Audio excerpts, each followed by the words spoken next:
Welcome to the Creative Condition Podcast, the show where I, Ben Tallon, illustrator and writer, invite people from the creative industry and far beyond to share their story of creativity. Both the nature and the nurture, the chaos and the calm. Creativity is a fundamental pillar of human happiness, something I'm increasingly fascinated by and so often misunderstood. So little by little, I hope to build an archive of fascinating stories, experiences and tips to help you maximise yours. The show is supported by Illustration X. Go and take a look at their incredible global range of illustration and animation portfolios now at illustrationx.com. If you like the music for the show, go and listen to Dirty Freud over on Spotify and all good music platforms now. Hello and welcome to the show. Hope you're well. My name is Ben Tallon. This is The Creative Condition, and this is the latest in an ongoing collaborative series of articles exploring and understanding human creativity. With Design Week, you can go back and check out any of the previous articles at designweek.co.uk. You can follow me at Ben Tallon on social media, on LinkedIn or Instagram, and you can be a part of the big crowdfunding campaign that's coming up on Kickstarter before too long to get the book, The Creative Condition, off the ground. You can check out any of the previous columns over at designweek.co.uk now by searching Ben Tallon, and here is the latest. When I gained a clear sense of the two main types of creativity, a lot of things suddenly made sense. Peleg Top, who describes himself as a coach for accomplished creatives at a crossroads, told me about them on the Creative Condition podcast.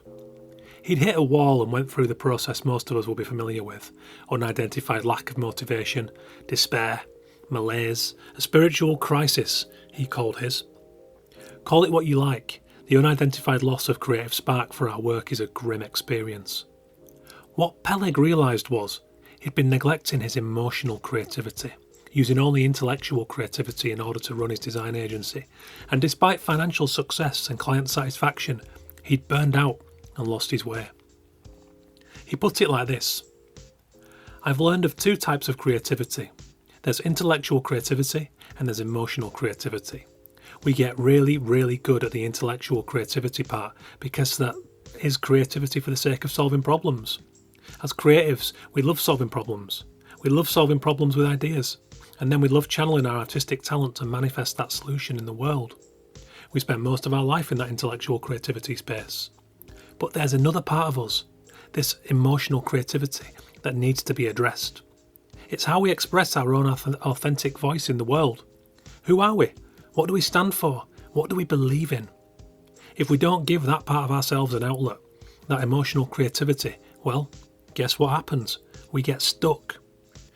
There's that emotional part of ourselves that wants to express itself, wants to flow. The two, of course, need not be mutually exclusive.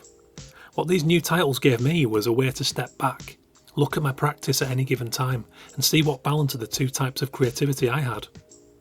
Ever since I started to put together an illustration portfolio back in 2007, I knew that if I wanted to make a living and enjoy the work, it had to have soul and get my juices flowing. If I made only art that felt, what the industry wanted to see, that met current trends, the disconnect from my own passions, personality, experiences and curiosity would turn me back into my distracted schoolboy self who couldn't apply himself to anything that didn't feel like magic.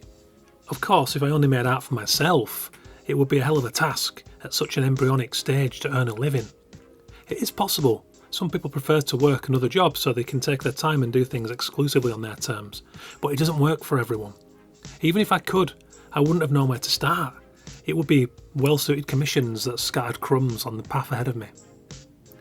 So I chose subject matter, potential clients, and shaped a visual identity that aligned with my personality. I collaborated with others in innumerable side projects that brought a great freedom and lack of pressure, and I'd show the bits I loved in my portfolio. Invariably, those bits resonated with more experienced people in the industry and opened unexpected doors into new fields and markets. When Peleg dropped these two simple descriptions on me, I immediately understood my main need, a constant outlet for my emotional creativity. I'd always worked hard for that, but I never had a name for it, so sometimes it would be left to chance. But I always made or found ways to express myself without any restrictions.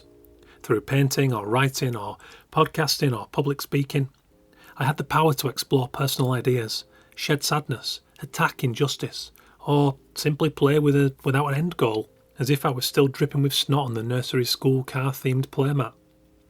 My emotional creativity helps me to ensure I'm on the right course. From time to time, we do need to correct it, because we evolve as we move through our careers and our broader lives, and if we don't adapt our creativity accordingly, the disconnect happens again, and we begin to question our ability. So much of creativity is about duality and balance. I've always enjoyed the challenge of commercial brief parameters. My favourite career work has been the stuff that requires equal parts emotional, for me, and intellectual creativity, for a client and their audience. That's been the case for most of my projects because I saw the need to use my portfolio as a statement of intent as well as a showcase of what I have done and can do. That intent brought work that afforded me self-expression. During my busy client work spells, I get angry with myself for piling the purely emotional side projects high. But I've come to find that, as Peleg cautions, if we don't take care of the emotional part of our creativity, we surrender something crucial. And the thing that filled our hearts with joy becomes merely a job that we don't love like we once did. Thank you for listening, guys. Go back and check out any previous articles by searching Ben Tallon at designweek.co.uk. Keep an eye out for the crowdfunder, the Kickstarter to get the book off the ground. I think you're going to want to be a part of it. Take care.